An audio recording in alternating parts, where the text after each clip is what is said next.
Thank you, Madam Deputy. Paul Masterton.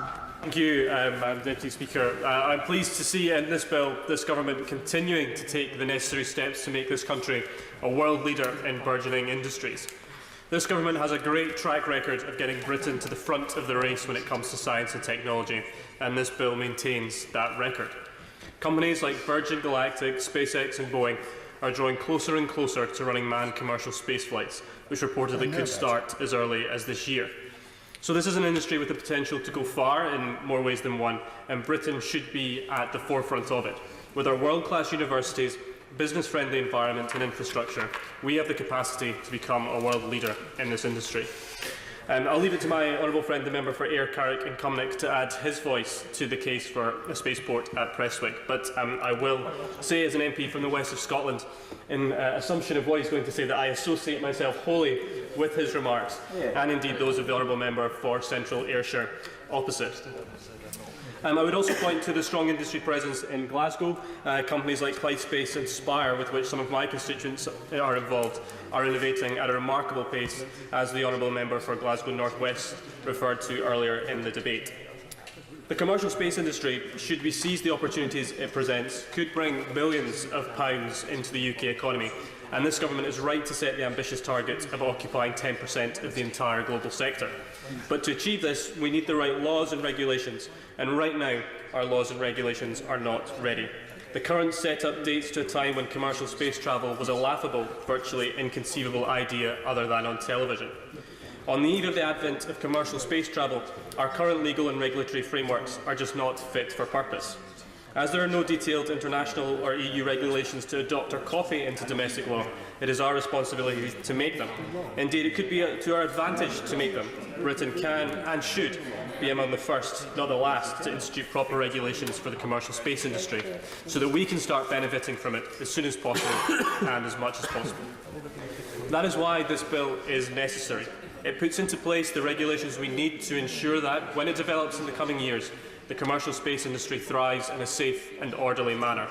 It ensures, for instance, that you need a licence for suborbital spaceflight activity, just as you need a licence to fly an ordinary plane or drive a car. Likewise, the bill provides for regulations relating to the area where spaceflight takes place, in order to ensure that spaceflight is conducted safely. The bill, in fact, allows for the establishment of a whole raft of necessary safety and security regulations, regulations that will become more and more important as the industry grows. By giving effect to new offences like hijacking or destroying or damaging or endangering a UK-launched spacecraft, the bill ensures that nobody will be put at risk. In recent years, we have rightly become scrupulous about regulating conventional air travel to ensure that people can fly as safely as possible, and that people on the ground are as safe as possible from aircraft. It should go without saying that we must take the same careful approach to commercial space travel, and this bill will allow us to do so. Would the honourable gentleman give way? Yes, of course. Thank you, Madam Deputy Speaker. One of the real problems facing us is that there are 500,000 pieces of space junk running around, and sometimes at very high speed.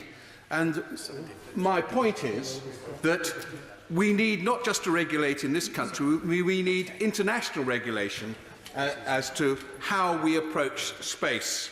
For example, in 1996, the French Cerise satellite was destroyed by space junk from an Ariane rocket. We require not just domestic legislation, but we require to fit into international legislation as well. I think my honourable friend for that intervention is absolutely right. Space will be an international area with countries all around the globe looking to take advantages of the future opportunities, and he's right that if we don't work together on an international basis, there could be some trouble ahead. In this quickly developing and highly technical industry, it is especially important that we have flexibility in how we regulate and how we amend regulations. What is right one year could prove to be either irrelevant or imperfect the next. So we should avoid scenarios where we make amending these regulations a difficult or long-winded process. Circumstances are likely to change, and changes to the regulations are likely to have to happen. So we should be able to deal with them smoothly rather than awkwardly. This bill is a positive step from a government which is clearly not content to limit its vision to global Britain. Space presents us with an enormous opportunity in the coming years and decades, and with manned commercial space flights possibly just months away, now is exactly the right time to pass this necessary legislation and pave the way for interplanetary Britain. Now that may sound a little bit glib, but actually this bill is about something quite special, as many honourable and right honourable members have mentioned. It has the potential to help reshape the ambitions and broaden the horizons of young people right across this country, where being an astronaut goes from being a momentary childhood dream to something that is actually a tangible possibility, a whole new scope for involvement in technology, exciting a new generation, particularly women, into STEM fields, and it really could be a step change. And I just want to finish, Madam Deputy Speaker, by talking about my constituent, Emily Clark, who attends Strathclyde University. She gained a place on the university's space school referenced by the Honourable Member for Glasgow North West earlier, with around 100 other students, where they were visited by NASA astronauts and scientists. She was then one of only 10 who was chosen to go out to visit NASA in Houston. We exchanged correspondence about this, and the excitement and joy of her experience just flew off the page. She told me about meeting astronauts like Fred Hayes from Apollo 13, her VIP tour of Mission Control in Building 9, which is where they keep the mock-up of the ISS and Moon rover. Now, Emily's off to university to become a vet, but she did say that this experience had actually changed her life ambition just ever so slightly.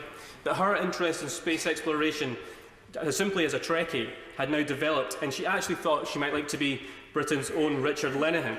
Now, I suspect most people don't know who Richard Lenihan is, but he's actually NASA's space veterinarian. So, to me, this bill isn't just about rules and regulations, but about putting the UK at the forefront of space exploration, making it an industry in which we lead, and in doing so, we open new jobs and new possibilities for future generations. I'm delighted to be supporting the bill this evening.